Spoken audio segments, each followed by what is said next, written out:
Hey everybody, it's Gavin Seim, and today I'm going to show you 3 sliders in Lightroom that I can almost guarantee that you have used before. In fact, these sliders are virtually the same in Capture One with some variants. So we're going to come right over here. I'm not going to waste any time. Texture, clarity, and dehaze. What is the deal with these? A lot of times people get confused because they're like, oh, they're really close. They're not actually that close, even though they are in that same family that kind of affects the atmosphere, the presence. A lot of times people think I'm going to improve something by turning a slider up. The first thing to not do with these sliders is think that you go up to improve their photo. In fact, I go down. One of my little secrets in editing portraits is I often go down on the Dehaze slider, but this works on all of them, and I'll explain why. Dehaze gives us this sort of dehazing, right? But what's it actually do? If you look at Dehaze, it's not actually that different than if I were to go here and use the black and turn the blacks down.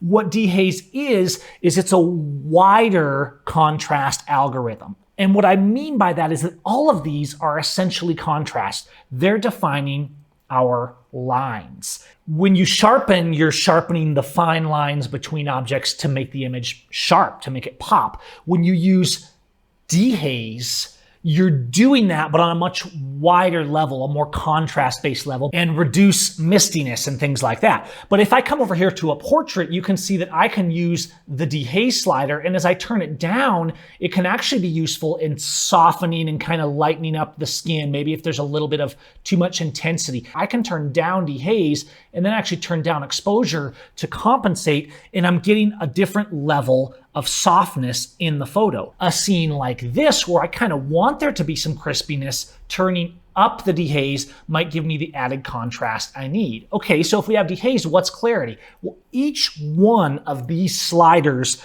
actually gives you a more finite level of detail control. Originally, Lightroom only had clarity. Watch what happens then if I take this same photo and turn up clarity. You can see that it almost gives this kind of intense, gritty, moody. If I turn it up way too high, it almost kind of has this kind of terror movie look, right? Let's do that on a portrait, because when you really turn up clarity, it can get pretty crazy. But you've seen this used on like gritty black and white portraits and things like that. It can be useful.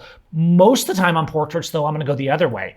I'm not afraid to go negative clarity, even down into the 20s, to really soften up that skin. Now, with the new AI masks that I've been showing you guys, with masks that I've built into like my elegance brushes, into my new silver pack, where we can individually select eyes and hair and skin and all that with the new AI masks, and then build all that into a well-constructed preset, I don't always need to crank down that global clarity slider because we can do it individually. I'll put a link to my video on how the new AI masks work in Lightroom, but still, as a general rule, especially if I'm going for a filmic look, coming in and turning down the clarity a little bit is actually a good thing, because that really over-the-top sharpened look that digital has often needs to be softened a little bit. So if Dehaze is kind of a wide contrast, almost similar to using blacks and white levels, then what exactly is texture? Because clarity is kind of the middle of the road, right? If you turn clarity way up, you kind of start to get haloing. It's a lot like the high pass filter in Photoshop. Texture is more. Texture, frankly, is just a step below sharpening. If you go down to sharpening, you can see that we can adjust amount and radius and detail and all these things. And sharpening, the reason it's down here is sharpening in general is more about the final presentation, going to print, presenting for screen to give it that final look. Whereas these presence tools or their equivalents in Capture One are more about refining the image. You can see here that if I turn up texture, it's really refining the detail of the foam in the espresso here. Whereas if I turn up clarity, you can see that it's doing the same, but look how it's kind of blooming around the edges and doing this very different. It's a wider pixel radius, and then Dehaze, of course, is wider yet, almost like a form of a contrast slider, but not the same. All 3 of these work in tandem really well, and depending on what you're editing, will determine where you want to go. If I'm trying to go for a film look, if I'm trying to do portraits, if I'm trying to have a really rich multi-purpose look, I'll generally dial back the clarity, not dial it up, because digital photos in general, especially with modern lenses, are already very sharp, sometimes too sharp.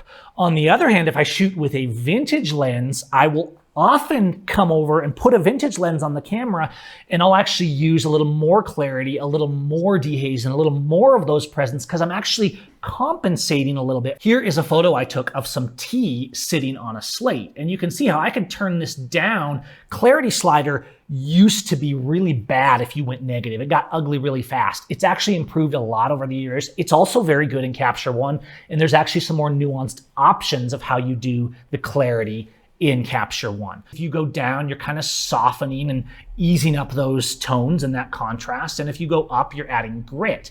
Now, I don't really want this high pass kind of fakey HDR look here by going to clarity 100. But since I'm dealing with food, the happy medium here is actually texture, because I want texture in those tea leaves, right? So I can turn up the texture, maybe a little bit on the clarity, and then probably just leave the dehaze alone, and I'm getting this really excellent process here that's drawing attention to the detail and texture. On portraits, you can pretty much safely turn clarity down quite a ways and get good results. But of course, like I said, you can also break out into masks and get more precise, because you actually want sharpness in the eyes and texture and things like that. But I don't want to turn the texture and the clarity too much on a portrait unless I'm going for a specific gritty, intense look. These sliders are easy to use. Just think of it in terms of this. Dehaze is not so far from blacks and whites and contrasts, but it's designed for an algorithm that helps you either dehaze or add haze and add lack of atmospheric contrast to the image.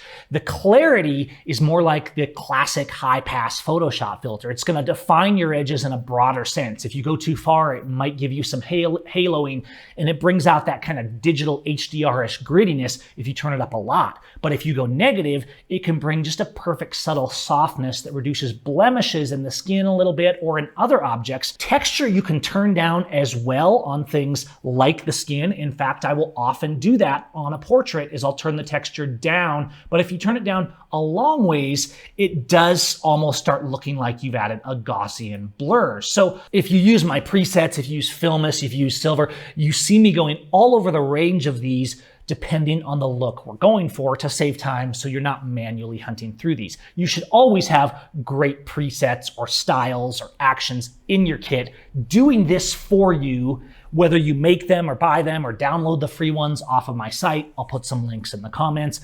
Don't be intimidated by these sliders. Play around with them because they are incredibly powerful, and each one controls a different nuance of the atmosphere in your image that is separate from sharpening, which can also control atmosphere, but that usually is your final detail. Give this a like, maybe subscribe, leave a comment, even better. Let me know what you think, and we'll see you next time.